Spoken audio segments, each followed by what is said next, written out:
अस्सलाम वालेकुम। ये मेरे पीछे जो खेत नज़र आ रहा है बाग के साथ, ये कॉर्नर बन रहा है आगे। उधर बड़ा सा पीपल का दरख्त है और पीछे वो हमारे ताया जान का पीटर है। और ये जो कॉर्नर हमारा बन रहा है, ये वाला जो मेरे कंधे के ऊपर है, यहाँ पर हमारा डेरा होता था पहले। तो यहाँ से अगर हम पीछे देखें तो बिल्कुल वो पीछे जो है वो सड़क नज़र आ रही है।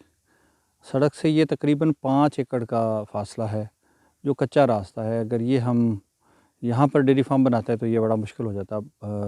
हर सर्दियों में भी बहुत ज़्यादा ओस से पड़ती है, तो बारिश होती है कीचड़ हो जाता है, और गर्मी का भी यही हाल होता है। ये मेरे पीछे वो ट्यूबवेल का सा निशान आपको नज़र आ रहा है, ये बिल्कुल कंधे के ऊपर ये चबच्चा है जी।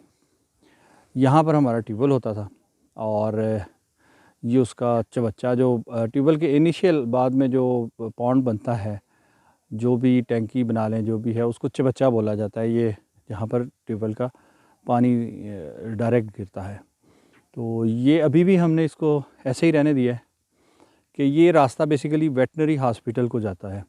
सड़क से जब टर्न लेते हैं तो एक साइड पे वेटनरी हॉस्पिटल है और दूसरी तरफ ज़मीन है, खाली खेत हैं। तो ये जो जिधर से मतलब ये पीछे एक गांव है, एक दूसरा गांव है, तो ये लोग सारे इसी रास्ते से होके तो सीधे वेटनरी हॉस्पिटल जाते हैं। तो गर्मियों में जब जानवर साथ होते हैं तो ख़ुद भी प्यास लगती है और जानवरों को भी पानी पिलाना होता है। तो उसके लिए हमने ये सोचा कि क्यों ना इसको यहीं रहने दिया जाए।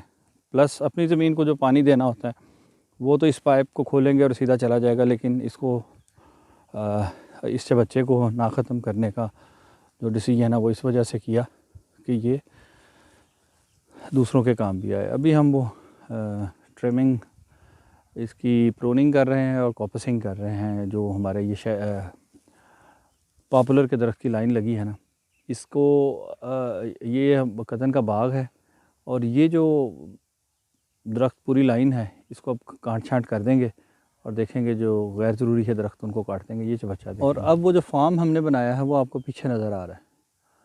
उस फार्म का ये जो एरिया है ये वो उस सड़क से तकरीबन 1.5 एकड़ का फ़ासला है और वो इंडिपेंडेंट हमारा अपना ज़ाती रास्ता है।